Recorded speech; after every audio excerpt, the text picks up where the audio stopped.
You've heard of the golden horn of plenty, traditional symbol of prosperity and of good things bestowed upon mankind. Well, these are the wheels which carry the horn of plenty, wheels which take it to the places where the good things abound and bring it back full and overflowing. We take our American comforts and conveniences pretty much for granted. In our homes, we are surrounded by 20th century miracles.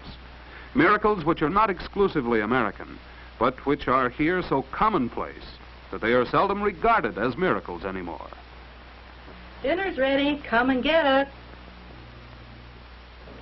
Hey, that's for me. Let me have it. Gravy and lots of it. Jimmy, wait till everyone's served. Yes, Jimmy, we'll have some manners here if you don't mind. Jimmy ain't got no manners. Jimmy hasn't any manners. All right, any manners. Oh, Jimmy, we forgot your food prayer. Yes, sir. Lord, we thank you for thy food and thy loving care. Amen. Yes, it's all pretty commonplace in America, isn't it? The comfortable homes we live in, the cars parked at the door, the bikes and mechanical gadgets of all kinds, schools where every child has a right to expect an education, satisfying recreation for everybody, leisure time in which to enjoy it. Americans, you are in luck. Of course, you've worked for it. You've made the land hum with the song of your toil. But people in other lands and in other times have worked too, worked hard to eke out a mere existence. Why have we been so remarkably successful at it? Why have we been able to make this land of ours so productive? Nature's been pretty lavish, of course. We've lived under a governmental system, the first on earth to make each man the captain of his soul. We've had enterprise, our great inheritance from ambitious and freedom-loving forebears. All these are parts of the American mural, parts of the reason for our golden horn of plenty. But look further. Why a car like this that a man of average means can afford to own? If every American had to build his own automobile with materials of his own gathering and with tools of his own contriving, there would be very few automobiles in the land. Where would an individual get the steel to mold into this beautiful-looking body? Where are the vast presses to shape it? Where is the raw rubber to make these tires, the tough fabric to weave with it? These things are as widely scattered as the four winds, or they were until wheels brought them together.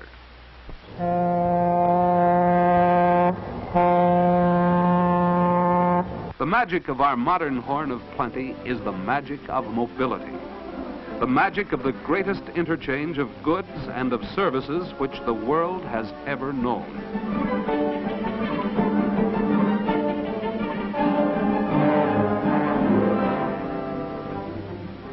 Take the farm machinery which helps to make our soil the most productive on earth. This tractor contains quantities of steel which came from the iron ore of the Mesabi Range in northern Minnesota.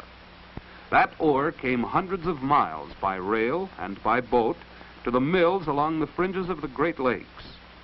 It was refined with the use of coal and limestone and other elements which were brought great distances. Hundreds of types of raw materials and of semi-finished materials and fabricated parts have to be brought together into a single factory before such a complex mechanism as a tractor or a reaper or a threshing machine can be put together. Each great factory such as this makes use of countless carloads of materials during the course of a year, turns out thousands upon thousands of pieces of machinery, machinery which is sent to every corner of America and to the four corners of the world, for that matter, where farmers need it to till the soil efficiently. Machinery sent at a price which nearly every farmer can afford because it is manufactured by the American mass production method, the method which mass transportation made possible.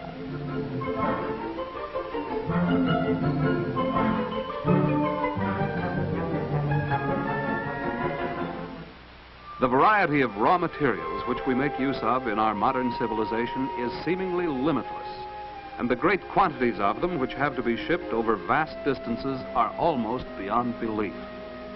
Consider the billions upon billions of bushels of grain which are grown in America every year.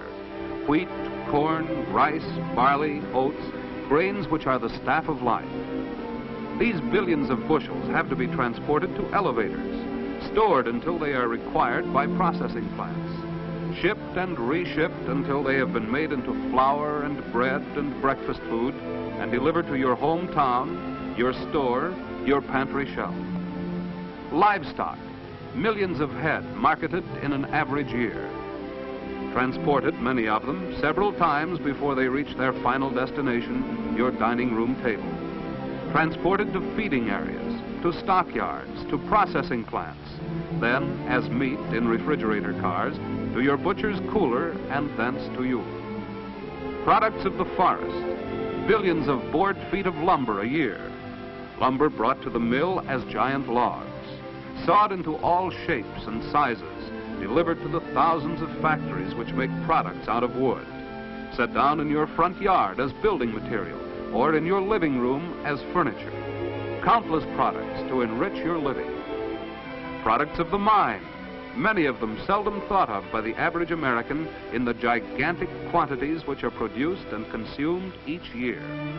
Products like sulfur and salt, as well as steel and aluminum and lead and coal and copper. Products moving, always moving so that they may be put to your service. Oil, the black gold of our machine age. Oil to lubricate your car, to heat your home, to drive the wheels of industry. Oil to make gasoline and kerosene, synthetic rubber, useful products almost innumerable. Oil which must be transported before it can be of any use to most people. Things which are brought from distant lands across the sea, coffee and tea, tin and rubber, spices and silk. Things in never-ending succession which we bring in from the four corners of the earth. Things which we send abroad in exchange for the items we import.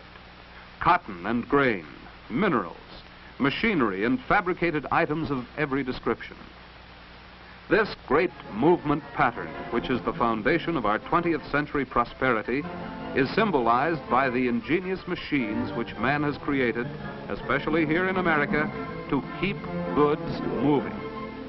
The giants of the rails, the trucks for coordinated rail truck service, the huge ships and the vast facilities for interchange between one method of transport and another.